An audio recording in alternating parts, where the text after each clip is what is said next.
کریم جب موقع دے میں اس مسجد کی جھاڑو بھی لگانے پر فخر محسوس کروں، اسی نہیں کسی بھی مسجد کی۔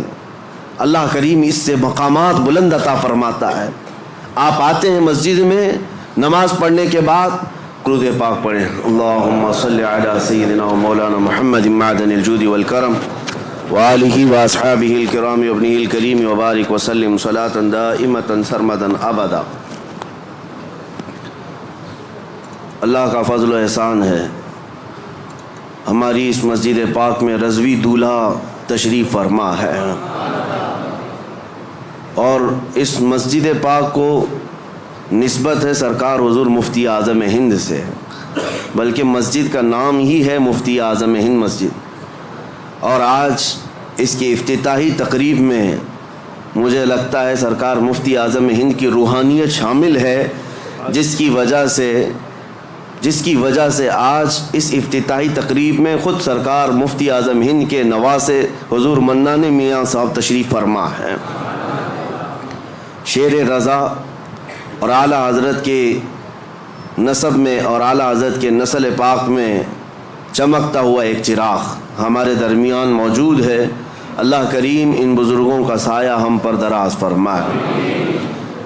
جمعہ کا وقت چونکہ بہت کم ہوتا ہے، نماز کا بھی ہے، اور ہمیں یہاں کے فاتحہ اور دعا میں بھی شرکت کرنی ہے، میں مختصر سی باتیں عرض کر کے سمیٹتا ہوں اپنی بات کو۔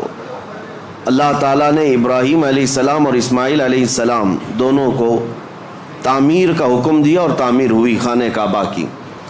جب عمارت مکمل ہوئی تو جب کبھی کوئی گھر بنتا ہے تو کچھ اینٹ پتھر ٹکڑے بچ جاتے ہیں۔ گھر کی عمارت کے بعد جو سامان بچتا ہے آپ اس کو لے جا کر کے کہیں پھینک دیتے ہوں گے، ٹھنڈا کر دیتے۔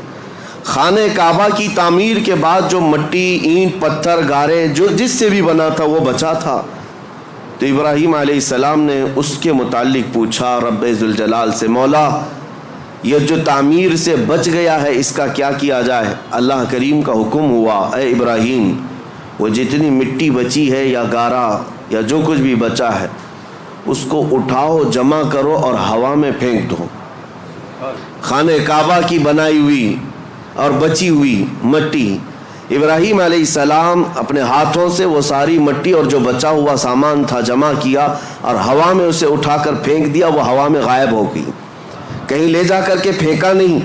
اور تفسیر میں فرمایا گیا جب ابراہیم علیہ السلام نے وہ ساری مٹی اٹھا کر کے پھینکی تو اس مٹی کے ذرے ذرے کو اللہ تعالیٰ نے پوری دنیا میں پھیلایا۔ اس مٹی کا ذرہ زمین پر جہاں پڑا وہاں اللہ کی ایک مسجد تعمیر ہوئی۔ قیامت تک جہاں وہ ذرہ پڑا ہوگا یا تو مسجد تعمیر ہوگی یا ہو چکی ہوگی۔ میں اسی لیے کہا کہ اس روایت کو پڑھنے کے بعد یہ فخر ہوتا ہے کہ جس جگہ ہم سجدے کے لیے مسجد میں حاضر آئے ہیں یہاں کا ذرہ بھی خانہ کعبہ کی مٹی سے ضرور ملا ہوگا۔ عزیزان گرامی وقار، مسجدوں کو تعمیر کرنے کے بعد اس کی صفائی ستھرائی کے لیے جس قدر ہم خیال رکھتے ہیں یہ ضروری ہے، لیکن کل رات ہم نے ذکر کی مجلس میں ایک بات آپ کے سامنے رکھی تھی۔ سب سے بڑی ذمہ داری ایک مسلمان کی یہ ہے کہ مسجد بنانے کے بعد جیسے اس کو تعمیر کرنے میں دلچسپی دکھاتے ہیں، جیسے کہ کسی شاعر نے کہا تھا کہ حضور پاک صلی اللہ تعالیٰ علیہ وسلم کی اس امت کا اب حال یہ ہے کہ مسجد تو بنا لی شب بھر میں ایمان کی حرارت والوں نے، من اپنا پرانا پاپی تھا بچپن سے نمازی بن نہ سکے۔ لیکن یہ تانا ہمارے لیے مناسب نہیں ہے جس شاعر نے ہمیں تانا دیا ہے، من اپنا پرانا پاپی تھا بچپن سے نمازی بن نہ سکے۔ آپ اس کو بدل کر کے دکھائیں کہ مسجدیں تعمیر ہوئی ہیں، قیامت کے دن یہ پوری مسجد اٹھائی جائے گی اور یہ اللہ کریم کی بارگاہ میں گواہی بھی دے گی۔ یہ بھی حدیث پاک میں ہے، کچھ مسجدیں اللہ کی بارگاہ میں شکایت کریں گی، مقدمہ کریں گی، اے رب ذوالجلال اس محلے والوں نے مجھے بھوکا اور پیاسا رکھا۔ اس سے پوچھا جائے گا تو بھوکی اور پیاسی کیسے ہوتی؟ مسجد کہے گی کہ جب اذان ہوتی تو مجھے بھوک لگتی، اگر یہ میری صفوں کو بھر دیتے تو میرا پیٹ بھر جاتا۔ مگر انہوں نے مجھے خالی رکھا، بھوکا اور پیاسا رکھا۔ مسجد اگر کسی کے خلاف مقدمہ کرے قیامت کے دن تو میرے عزیزوں پورا محلہ اس میں شامل ہو جائے گا۔ اس لیے آپ نے مسئلہ سنا ہے کبھی، ہر رمضان المبارکہ میں کوئی نہ کوئی ایک مسجد میں اعتکاف ضرور کرے، کیونکہ یہ مسجد کا حق ہے۔ اگر ایک بھی اعتکاف میں نہیں بیٹھا تو پورے محلے والے گنہگار ہیں، سب کے اوپر گناہ ہوگا، اور اگر ایک بیٹھ گیا تو سب کے اوپر سے ذمہ داری ختم ہو جائے گی۔ کیوں؟ مسجد کا حق ہے، اس مسجد کو رمضان کے آخری عشرے میں خالی نہیں رکھا جائے گا۔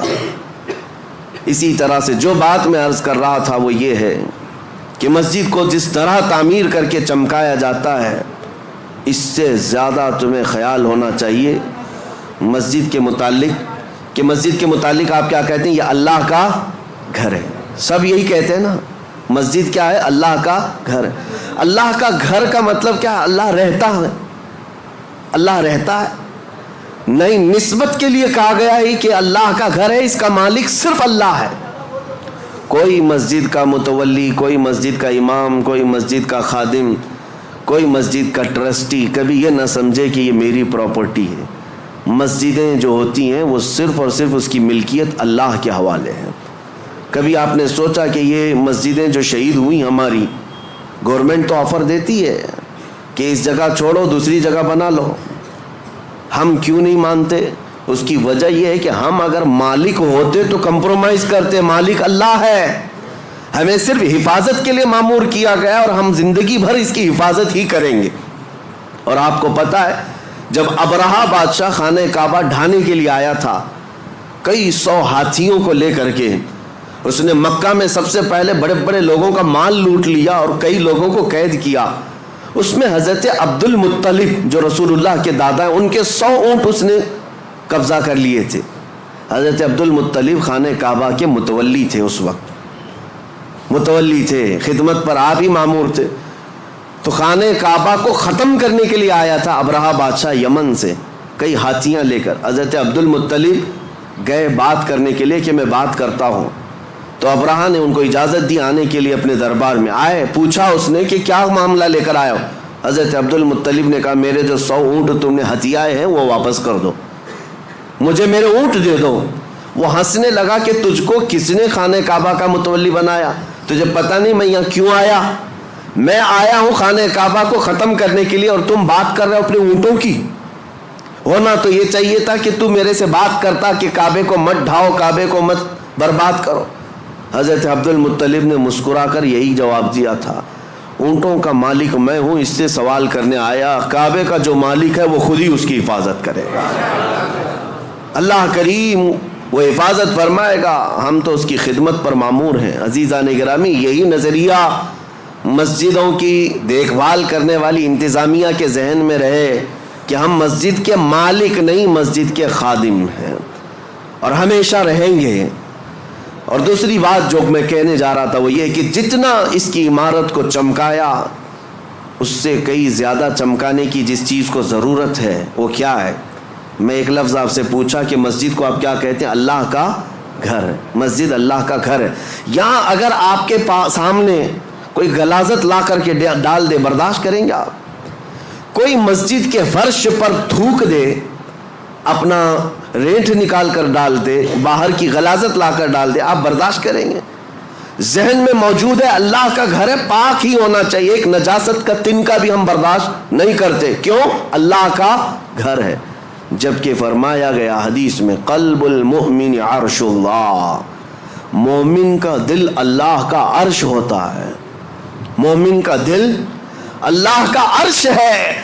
جب مسجدوں کی فرشیاں صاف رکھتے ہو، اس سے کئی زیادہ اپنے دل کو صاف رکھنے کی ضرورت ہے۔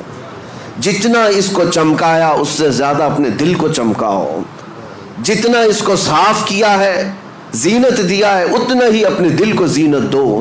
مولانا روم سچ فرماتے ہیں، کعبہ بنائے خلیل اطہر است و دل گزرگاہ رب جلیل است۔ خانہ کعبہ ابراہیم علیہ السلام کی بنائی ہوئی عمارت کا نام ہے، لیکن دل رب ذوالجلال کی گزرگاہ کا نام ہے۔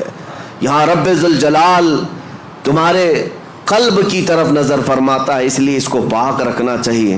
ہم مسجدوں میں غلاظت برداشت نہیں کرتے تو پھر اپنے دل میں گناہوں کی لذت کے خیالات، کبھی وسوسوں کے انبار، کئی خواہشات کی بہت ساری بھیڑ دل میں کیا کیا جمع کر رکھا، جبکہ مومن کے متعلق کہا گیا وہ اللہ کا عرش ہے، اس اللہ کے عرش کو کیا ایسے ناپاک رکھا جا سکتا ہے؟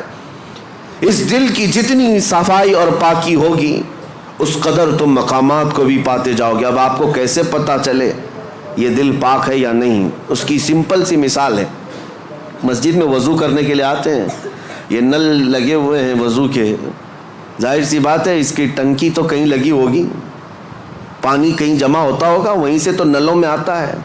10-12 نل لگائے ہوں گے وضو کے لیے، نل کھولو کون سا پانی آتا ہے؟ جو ٹنکی میں ہوگا وہی آئے گا۔ اگر ٹنکی میں پاک صاف پانی رکھا ہوا ہے تو جو بھی نل کھولو پاک صاف پانی آئے گا، اور ٹنکی میں اگر نجس پانی ہے، میلا پانی ہے، تو کسی بھی نل کو کھولو میلا پانی نکلے گا۔ یہ مثال اس لیے میں دے رہا ہوں، اپنے دل کی ٹنکی کو سمجھ لو۔ اگر ہاتھ، پیر، آنکھ، ناک یہ سب اعضاء نل ہیں، یہ سب صحیح کام کر رہے ہیں تو سمجھ لو کہ دل کے اندر سب پاکی صفائی ہے، اور اگر بے حیائیاں ہو رہی ہیں اس کا مطلب ہے کہ دل کی ٹنکی میں نجاست بھری ہوئی ہے۔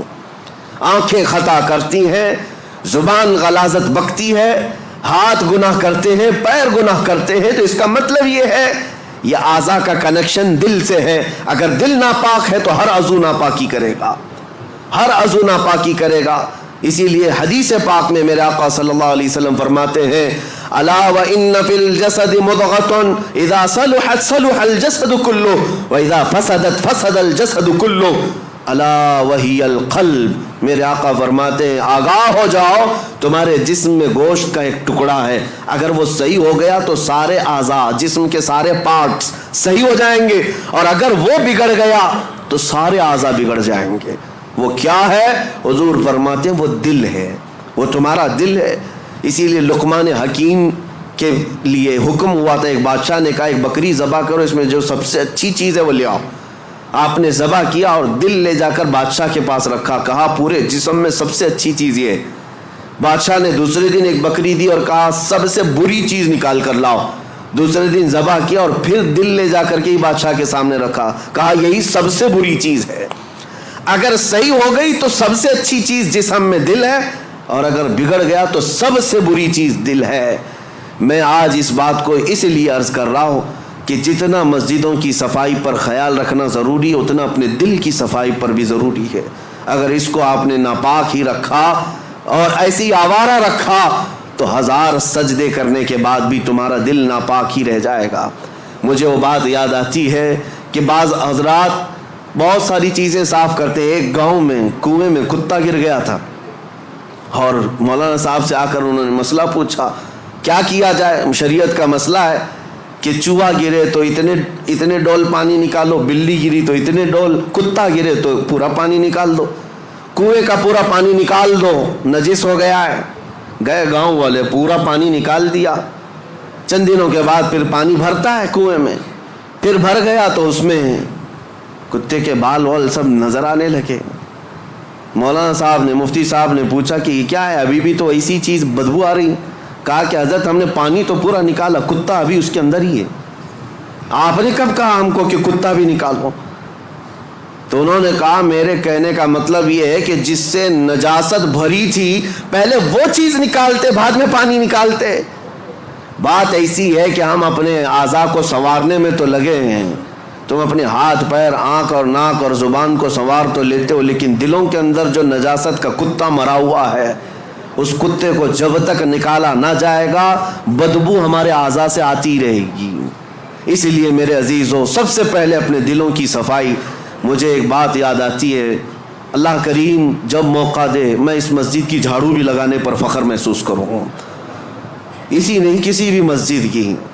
اللہ کریم اس سے مقامات بلند عطا فرماتا ہے۔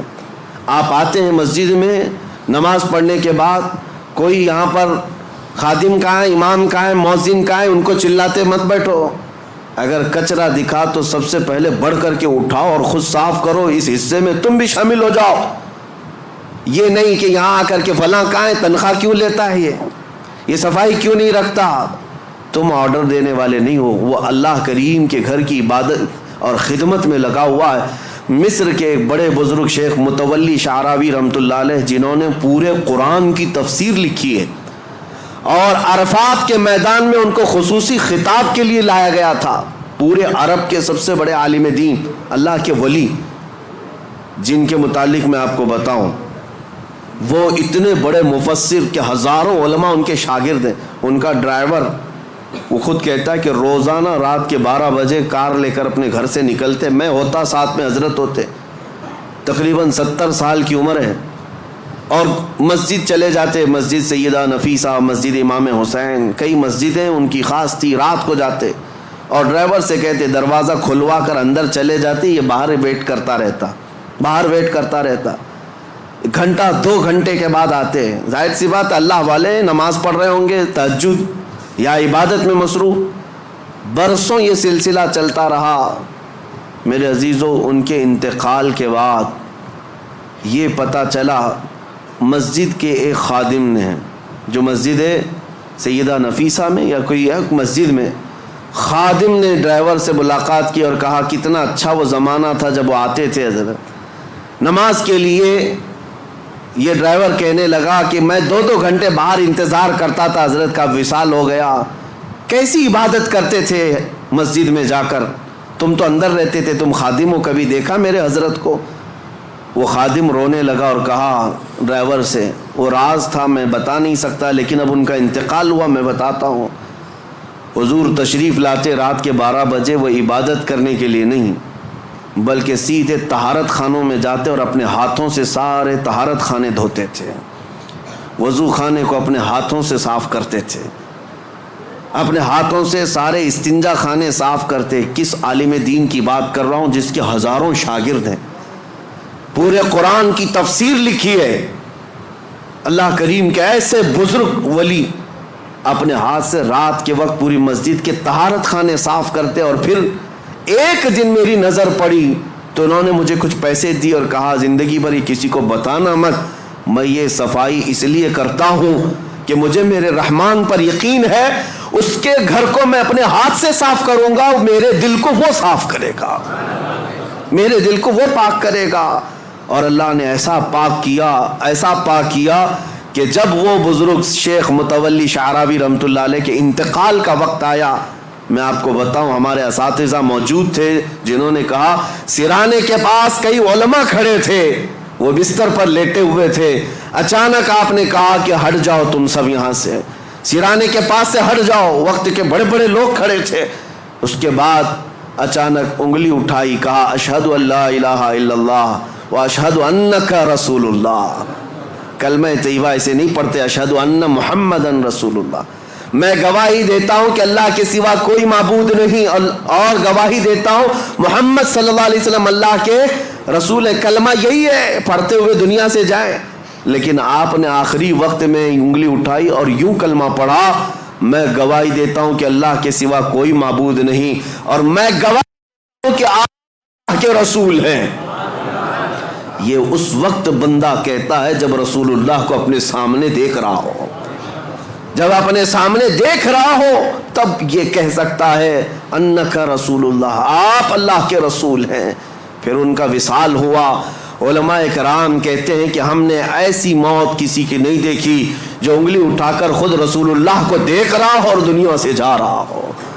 میرے عزیزو، یہ مقامات بلند انہیں ان کاموں کی وجہ سے یا ان نیکیوں کی وجہ سے بھی ہو سکتا ہے ملی ہوں. اس لیے آج اس مسجد پاک کی جن لوگوں نے خدمتیں کی ہیں، اللہ ان کے گھروں کو سجا اور ان کی قبروں کو روشن کرے، اور رب ذوالجلال اس مسجد پاک کو عشق رسول کا مرکز بنائے.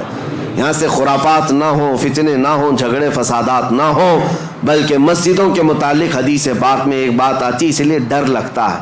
اللہ کے رسول صلی اللہ علیہ وسلم نے ارشاد فرمایا قیامت کے قریب مسجدیں خوب سجائی جائیں گی لیکن عبادت کرنے والے نہیں ہوں گے، اور وہ ہم آج دیکھ رہے ہیں ہر جگہ ہے.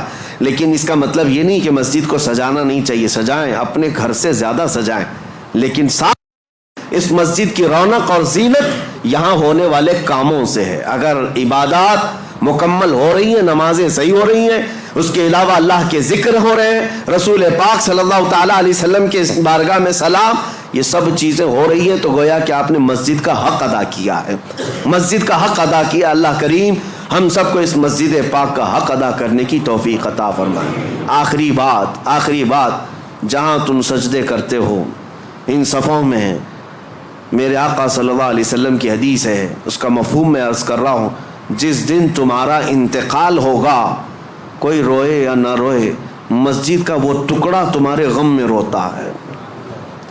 جہاں تم سجدہ کرتے تھے تمہاری جدائی کے غم میں وہ ٹکڑا روتا ہے، وہ مصلی روتا ہے۔ اللہ کریم کی بارگاہ میں عرض کرتا ہے کہ مولا، اس کی پیشانی کے سجدوں سے مجھے قرار تھا، مجھے سکون تھا، آج وہ چلا گیا، مجھے بے قراری ہے، بے اطمینانی ہے۔ اس لیے میرے عزیزو، ان ٹکڑوں کو وفادار سمجھو۔ دنیا تمہارے مال کی پرستار ہو سکتی ہے، تمہارے عہدے اور منصب کے دیکھ کر کے ہو سکتا ہے دوست بن جائے، لیکن یہ زمین کے ٹکڑے اگر تمہاری دوستی کرتے ہیں تو فقط تمہارے سجدوں کی وجہ سے کرتے ہیں، تمہارے سجدوں کی وجہ سے یہ تم سے دوستی کرتے ہیں۔ اور جس دن انتقال ہو، جنازہ جا رہا ہو، دنیا روتی ہے یا نہیں روتی اس سے مطلب نہیں، مجھے اس بات کا احساس ہے کہ یہ مسجد کا وہ ٹکڑا میرے غم میں روتا ہے جس پر میں سجدے کیا کرتا تھا۔